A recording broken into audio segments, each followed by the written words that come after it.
Bem-vindos mais uma vez à nossa devocional diária e hoje nós estamos então começando falando um pouquinho a respeito do capítulo 6 de Gênesis, aonde ele fala sobre a multiplicação do homem na terra, fala a respeito da genealogia de Noé e fala também a respeito da arca que o Senhor mandou com que Noé estivesse fazendo. Então eu gostaria então de estar falando um pouquinho, tirando lições preciosas para a nossa vida, para a sua vida, para a minha vida, a partir aqui do verso 2 do capítulo 6, que diz o seguinte: e os filhos de Deus viram as filhas dos homens, e estavam boas, ou eram bonitas, numa outra versão, e tomaram para si mulheres dentre todas as que escolheram. Então nós vemos aqui que, aparentemente, não é uma teoria diz que são anjos, né, que olhando para as filhas descendentes, então,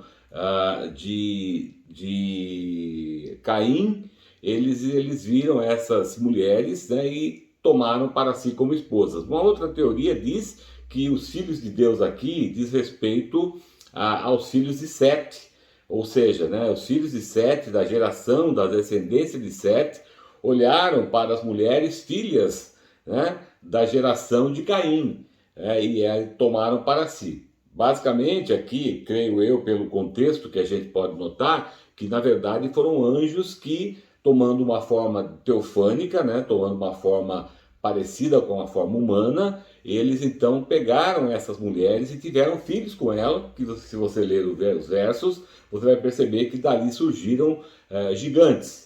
Então, certamente, o texto está relacionado a anjos que, olhando, eles tomaram para si mulheres. É interessante observar aqui que não são os primeiros anjos que caíram, né, juntamente com Satanás. É interessante observar nesse contexto, e obviamente, não é?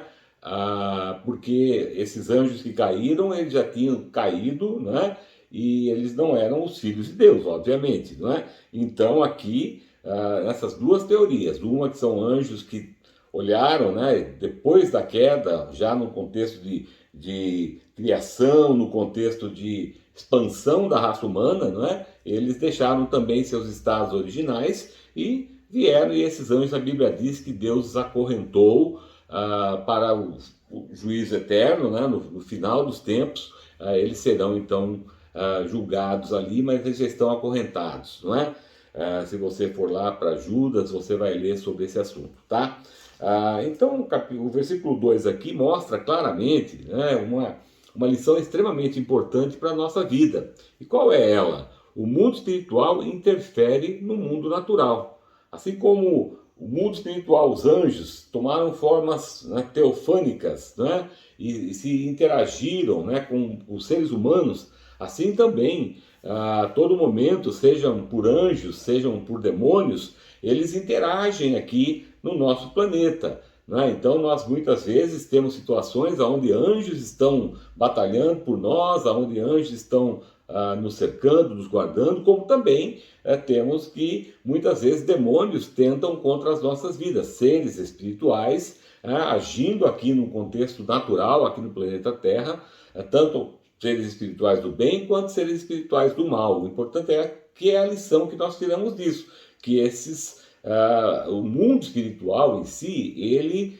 interfere sim no mundo natural. A segunda lição que eu aprendo desse capítulo está ali no versos 5 e 6, que eu também gostaria de ler com você, que diz assim: e viu o Senhor que a maldade do homem havia sido multiplicada na terra, e o seu coração maquinava continuamente só o mal. Eu quero ler até aqui apenas para comentar, não vou ler todos os outros dois, mas eu gostaria de tirar daí uma outra lição, não é? Como nós podemos ver no texto, a Bíblia diz que a maldade, né, a maldade aumentava, né, ela aumentava sobremaneira. Desde aquela época ela aumentava, e a lição que eu tiro para a minha vida aqui hoje é que essa maldade aumentava e tem aumentado na terra, e isso trará muitas consequências, assim como aconteceu aqui, por causa da maldade, da iniquidade está aumentando na terra, Deus vem e decide destruir. Ou seja, a maldade aumentando, e a Bíblia diz que nos últimos dias a iniquidade aumentaria, né? E nós temos vários exemplos na Bíblia onde a iniquidade chega a um ponto em que Deus interfere, né? Que Deus ele vem trazer sua justiça e seu juízo sobre a terra. Aqui não é diferente, né? Deus chegou a um ponto que Deus ele pegou e disse, olha, né? Chega, a partir de agora chega, eu vou destruir tudo aquilo que eu criei, tudo aquilo que eu fiz. Porque o homem é mau, né? Então o homem é mau desde o seu nascimento o homem é mau. Não é? Porque, como eu falei num outro encontro, nós geramos, nós recebemos e geramos também, obviamente, uma semente que foi fruto de uma desobediência, então nós temos que entender isso. A terceira lição que eu gostaria de trazer para você está no versículo de número 8. Mas Noé achou graça ante os olhos do Senhor. Diante de toda aquela situação, Deus olhou e viu Noé. Noé, ele achou graça, ele achou favor de Deus. Deus se agradou dele. E a lição que eu aprendo disso é que Deus trará salvação aos que agradam a ele.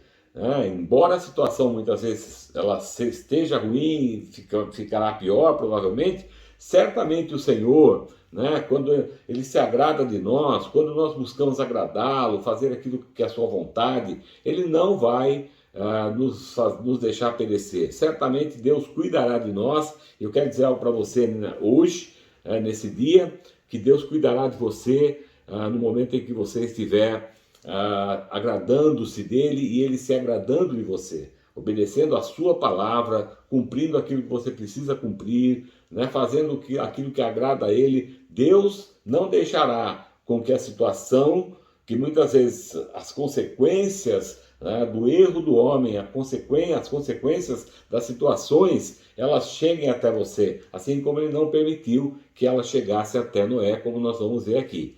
A próxima lição que eu aprendo aqui está do verso 14 até o verso 16.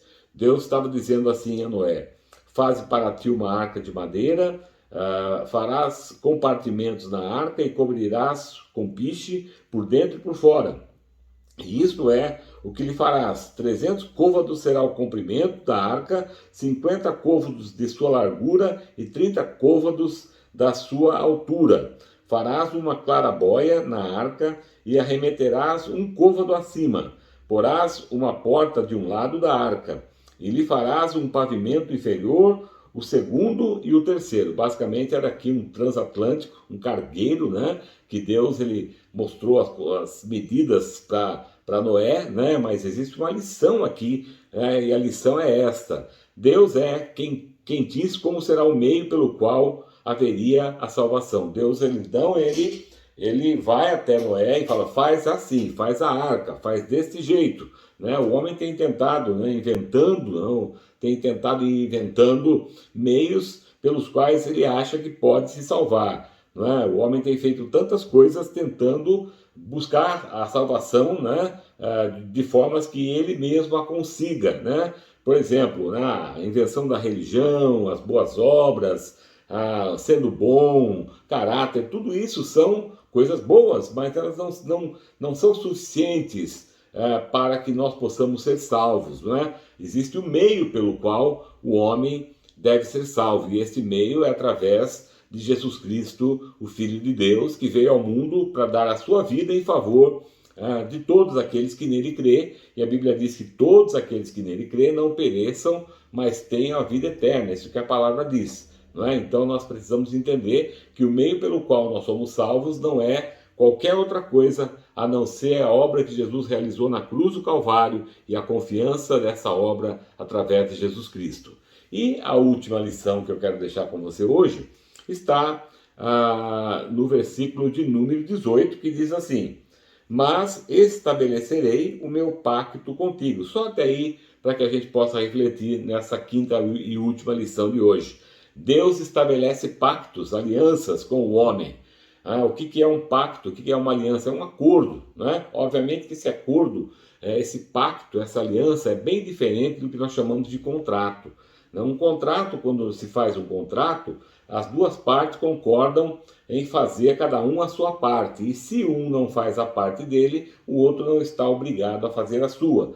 No contexto de uma aliança, também os dois se propõem a fazer as suas partes. Todavia, se um falhar em fazer a sua parte, o outro mantém a sua parte, ou seja, o outro mantém aquilo que ele disse que faria. É o que Deus fez conosco, não é? Nós fizemos muitas alianças com Deus, por exemplo, a aliança do Éden, aliança com Adão, aliança com Noé, aliança com Abraão, Deus fez aliança com Davi, aliança com Israel, até que Jesus vem e faz uma nova aliança conosco, que é a aliança através de Jesus Cristo. Então, muitas e muitas vezes, né, todas essas alianças, houve uma quebra de aliança, né, que pelo pecado do homem, pela fraqueza do homem, houve uma quebra ali.